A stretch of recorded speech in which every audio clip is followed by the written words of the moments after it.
bonjour à tous. Alors, ça tombe bien, je passe le dernier, donc je vais pouvoir m'appuyer un petit peu sur ce que mes collègues vous ont déjà présenté. J'essaie de parler bien dans le micro. Vous m'entendez, c'est bon? Ok, donc moi je vais parler plutôt d'impact des changements climatiques sur les écosystèmes en prenant quelques exemples issus de mes travaux de recherche. Donc je vais plutôt me focaliser, contrairement à mes précédents collègues, je ne vais pas aborder des problèmes de modélisation à long terme, d'adaptation sur des flux, mais je vais plutôt parler d'impact concret en fait, sur les écosystèmes à un moment donné, qui peuvent aussi se cumuler dans le temps, bien sûr, avec des effets à plus long terme. Alors, tout d'abord, juste un petit rappel de mes thématiques de recherche. Donc, j'ai pas mal travaillé sur l'impact des changements climatiques sur le fonctionnement des écosystèmes.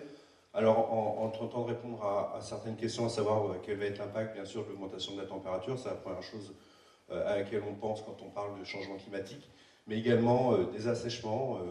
Ça aussi, c'est une conséquence. On vient d'en parler avec Chantal et je vous en reparlerai un petit peu plus tard. Les conséquences des assèchements saisonniers qui se répètent d'année en année et qui ont des effets finalement assez cumulatifs sur les écosystèmes, ainsi que la salinisation. On en parle très peu, mais la salinisation, la réduction des volumes d'eau, l'évaporation qui augmente parce que la température de l'eau augmente, ça va concentrer les sels dissous et on va avoir des problèmes de salinisation qui apparaissent et qui provoquent aussi des effets sur les changements des écosystèmes. Alors, ces changements climatiques ont bien sûr des effets directs sur ces écosystèmes, mais ils vont également agir en interaction avec d'autres perturbations, d'autres changements globaux. Vous savez, c'est ces changements qui affectent les écosystèmes à l'échelle planétaire. Donc, d'autres changements globaux affectés, c'est par exemple les pratiques agricoles, l'impact des pratiques agricoles. En fait, les changements climatiques vont avoir un effet amplificateur d'autres perturbations déjà existantes. Et là, dans les pratiques agricoles, il y a des phénomènes des questions assez intéressantes au niveau du rôle des interfaces, les interfaces entre le bassin versant et la rivière, mais également l'interface entre les eaux de surface et les eaux souterraines. Et là, il se passe un certain nombre de processus assez complexes et qui sont parfois positifs et parfois négatifs en ce qui concerne l'interaction climat-pratique agricole. Une autre interaction, alors je ne vais pas en parler aujourd'hui, juste pour petite indication, c'est l'effet sur les changements, les invasions biologiques. Donc Chantal en a parlé un petit peu tout à l'heure.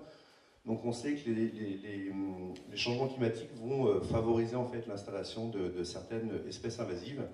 Alors soit par une augmentation de la température, mais la plupart du temps par une dégradation en fait des conditions physico-chimiques, une altération de la qualité de l'eau qui va altérer les espèces locales au profit des espèces invasives qui sont en général plus tolérantes aux perturbations, aux stress environnementaux de manière générale. Donc l'altération de l'écosystème va favoriser l'installation de ces espèces. Alors, j'ai décidé aujourd'hui de centrer sur un de ces exemples-là en prenant les assèchements, donc ça tombe bien, on ne s'est pas concerté avec Chantal, mais ça tombe très bien. Donc les assèchements, alors que j'ai pu étudier par le passé avec des collègues, alors pas en Bretagne, ce ne sera pas des exemples bretons, donc les implications sont un petit peu différentes de ce qu'a présenté Chantal. Je vais vous parler aussi de nutriments et d'impact, mais dans des contextes qui sont un petit peu plus impactés. Là, on est dans la région lyonnaise, donc on a des écarts de température, des choses un peu plus fortes qui changent assez fortement les conséquences possibles. L'exemple que j'ai choisi, c'est donc les assèchements des zones humides de l'Ain. Donc on est en amont de Lyon, on est au pied du Jura, ici sur la carte. Donc ce sont des zones humides qui sont périphériques, parafluviales de l'Ain et du Rhône. Donc ce sont des zones humides qui sont alimentées par des échanges, des écoulements hyporheiques interstitiels entre la rivière et ces milieux. Et chaque année, du fait notamment du pompage agricole, on a une diminution de 2 mètres du niveau d'eau de la nappe, de l'aquifère en fait, de l'Ain, baisse de 2 mètres à partir du mois de mai sous l'effet des pompages, et donc on a un assèchement qui provoque le niveau de la rivière baisse et le niveau des zones humides baisse. Et on se retrouve avec soit des petites flaques comme celle-là, ou soit des milieux complètement asséchés. Alors, souvent, ce qui est assez méconnu, c'est qu'on travaille sur les milieux qui s'assèchent complètement. Donc, bon, bah là, vous imaginez bien la biodiversité aquatique, quand il n'y a plus d'eau, bah, il n'y a plus de biodiversité aquatique. Donc là, l'impact, il est assez fort. mais on s'intéresse finalement assez moins aux assèchements partiels, donc de ce type d'environnement qu'on a en haut ici et là, où on a encore des flaques qui persistent, mais dont les conditions environnementales vont être extrêmement perturbantes pour la diversité. Et donc là, on va avoir des effets sur la chimie. Donc là, vous embêtez pas à regarder trop, c'est en fait ces milieux qui sont suivis, donc avant assèchement, pendant l'assèchement et après assèchement. Donc on a regardé en fait sur la chronique assèchement et remise en eau. Et si vous voyez la chimie, en fait, clairement pendant l'assèchement, on va avoir une augmentation du phosphate, de la température. Alors on va avoir aussi une modification des formes azotées. On va plus avoir les nitrates en fait vont se transformer en ammonium et en ammoniac qui vont fortement affecter l'environnement. Donc même si le flux d'azote lui-même c'est assez complexe de voir comment il va évoluer en fonction des assèchements, comme vous l'a présenté Chantal, hein, les modèles ne sont pas forcément tous concordants, c'est très milieu dépendant et site dépendant. Mais en tout cas, les nitrates vont plus être sous forme de nitrate, mais vont être sous forme d'ammonium du fait de l'augmentation de la température et de la diminution de l'oxygène. Donc on va avoir des productions d'ammonium qui, elle, va être, cette molécule étant très impactante sur l'environnement. Donc on va avoir une altération forte de ces assèchements liée à finalement une dégradation de la qualité de l'eau. Et donc vous imaginez bien que dans un contexte agricole, plus on va avoir de nitrate et plus ce risque va être important et les conséquences des changements climatiques importants. Alors ensuite, un autre facteur qui est important à prendre en compte dans ces flux et ses conséquences, c'est la géomorphologie et finalement la modalité d'assèchement. Alors on a parlé par exemple tout à l'heure, Jean-Alain et Chantal ont parlé de durée d'assèchement, donc la longueur de la période des assecs va être effectivement important, mais la modalité d'assèchement va être également importante. Donc si on s'intéresse à comment la géomorphologie va affecter cette modalité d'assèchement, on a des zones humides finalement qui vont avoir gardé de l'eau courante, donc c'est juste le niveau d'eau qui va diminuer, mais l'eau va continuer à circuler.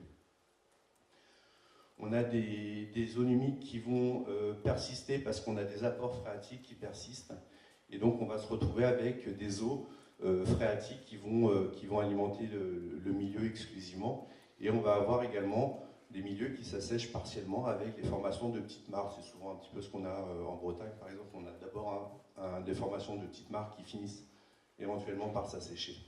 Et finalement, si vous regardez ici, alors T1, T2, T3, T1 c'est avant l'assèchement, T2 c'est pendant l'assèchement et T3 c'est quelques jours après la remise en eau. Alors c'est un résultat qui concerne les communautés bactériennes et fongiques, mais on peut faire à peu près le parallèle avec les invertébrés par exemple.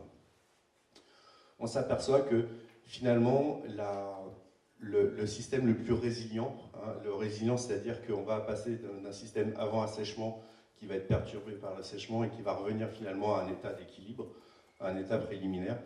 Ce système va être dépendant du type de modalité. Donc il va être relativement bon, la résilience sera relativement bonne si on garde des mares ou si on a une alimentation phréatique forte. Par contre, le système ne revient pas à l'équilibre lorsque l'on a des systèmes qui continuent à s'écouler avec une petite lame d'eau très faible. Alors, du coup, dans ce système-là, en fait, à chaque fois qu'on va avoir un assèchement, on va avoir, en fait, l'écosystème va évoluer, il va évoluer pendant l'assèchement, et il va revenir partiellement, il va prendre d'autres trajectoires, et on va avoir au final un fonctionnement qui va évoluer au fur et à mesure de la répétition des événements d'assèchement. Donc il est aussi important de prendre en compte ces caractéristiques. Et même si on ne peut pas forcément toujours lutter contre le phénomène d'assèchement, arriver à maintenir soit des apports souterrains réguliers, donc en limitant le colmatage par exemple, soit en permettant la pertinence, le maintien de zones en eau, c'est des facteurs qui vont être essentiels pour parler de biodiversité et d'impact. C'est également important de garder une certaine hétérogénéité dans ces flux. On oublie souvent, mais ces milieux intermittents qui s'assèchent, c'est aussi un réservoir de biodiversité importante. Parce que dans ces milieux-là, on va avoir aussi des espèces qui sont adaptées à ces environnements-là.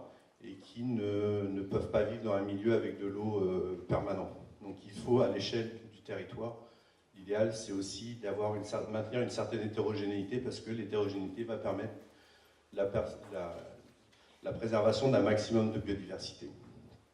Alors, juste pour finir, on m'a demandé quelles étaient un petit peu les questions émergentes par rapport au changement climatique, un petit peu ce qu'il faudrait faire. Et donc j'ai retenu un exemple, c'est un projet ambitieux international qui a été monté il y a 2 ans par des collègues de l'IRSTEA de Lyon, qui s'appelle Mille Intermittent River. L'idée, c'est de suivre à travers la planète en fait, des milieux qui s'assèchent, et de travailler sur des protocoles communs en fait, entre tous ces milieux pour essayer d'avoir une réponse, cette fois-ci à l'échelle globale, pour mieux comprendre ce phénomène. Donc un des premiers résultats de ce projet, c'est un article qui est paru l'année dernière sur le rôle de l'intermittence dans les flux, notamment de nutriments. Donc je rejoins un petit peu Chantal avec cette dernière diapo. Et voilà une carte, c'est une estimation en fait, de la production de CO2 dans ces rivières qui sont suivies. Alors pour l'instant, on n'est pas arrivé à 1000 rivières intermittentes, on en a entre 250 et 300, ce qui est déjà pas mal, mais on progresse. Et vous voyez qu'elles sont réparties un petit peu sur toute la planète. Et ça, c'est les émissions de CO2 par de la matière organique. On a aussi des émissions de CO2 par les sédiments de ces rivières intermittentes. On a d'autres mesures aussi sur d'autres molécules. Et alors, qu'est-ce qu'il faut retenir de ce résultat-là? C'est que ces rivières qui s'assèchent vont en fait servir de réservoir de carbone, d'azote, de phosphore. Et la phase de remise en eau, vraiment la réhumectation du sédiment, va faire exploser les activités microbiennes et le relargage de ces nutriments. Et donc on va avoir en fait, lorsque l'eau revient, on va avoir un relargage massif de nutriments qui va avoir un impact sur l'écosystème et qui va avoir un impact sur une journée, 2 jours. En fait, avec des chroniques, des suivis où on mesure 1 fois par mois, on ne va pas mesurer ce genre de patron, mais par contre, les écosystèmes, eux, vont les ressentir dès les premières heures d'exposition à ces flots de nutriments. Et on sait que 50% des rivières à l'échelle mondiale sont intermittentes. Il faut savoir que la production de cette remise en eau instantanée, c'est quelque chose qui représente l'équivalent des surfaces en eau permanentes en termes de production de carbone ou autre. Donc c'est des quantités qui sont massives et qui vont impacter finalement les écosystèmes, parce que souvent c'est les parties amont des réseaux hydrographiques qui sont touchés par l'intermittence, et la remise en eau va avoir en effet un relargage massif des nutriments de l'amont qui vont s'écouler vers l'aval et qui vont impacter les écosystèmes plus à l'aval. Donc voilà, ça c'est une des questions. On connaît encore très mal les principes. On ne sait pas la répétition des assèchements. Quel va être l'effet répété? Une rivière, on a souvent des rivières intermittentes qui se mettent en eau quand il pleut, puis ça s'assèche et ça se remet en eau. Et donc on peut avoir potentiellement beaucoup d'événements de réhumectation et dont on ne connaît pas encore bien les principes. Et donc ça, c'est une des questions aussi qu'on se pose sur les écosystèmes. Alors, au secours Chantal, protoxyde d'azote, je ne sais pas. On sait qu'on a un relargage important de ces milieux pour plusieurs phénomènes. D'une part, il y a quand l'eau s'assèche, donc tous les nutriments qui sont contenus dans l'eau vont venir se déposer sur le sol. Donc on a des sédiments qui sont très fortement enrichis en matière organique. Et encore, ça va dépendre aussi de l'occupation du sol. Donc là aussi, on a un lien avec les pratiques agricoles, hein, la qualité et la quantité de nutriments fixés dans ces sédiments.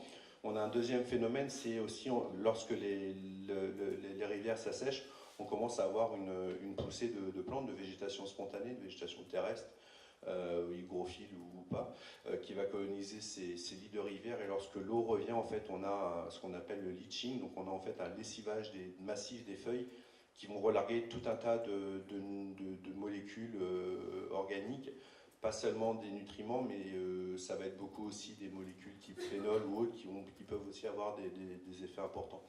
Alors maintenant, le protoxyde d'azote, alors là, je ne voudrais pas m'avancer. Je ne serais pas sur l'azote, il faudrait que je regarde les choses, mais je m'avancerai sur carbone finalement.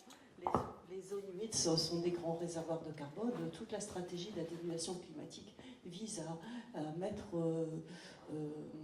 à stocker le carbone dans les sols par des pratiques agricoles adaptées, mais il ne faut pas fragiliser les zones qui sont des grands réservoirs, et les zones humides le sont. Hein. Donc voilà, moi je... En fait, c'est des réservoirs, mais de remettre en eau après un assèchement, bah, en fait, on vide le réservoir. C'est comme si on faisait un trou dans le réservoir. Donc en fait, tout repart dans l'environnement. Ouais. Donc les conséquences peuvent être importantes. Minéralisation, donc, dit émission de carbone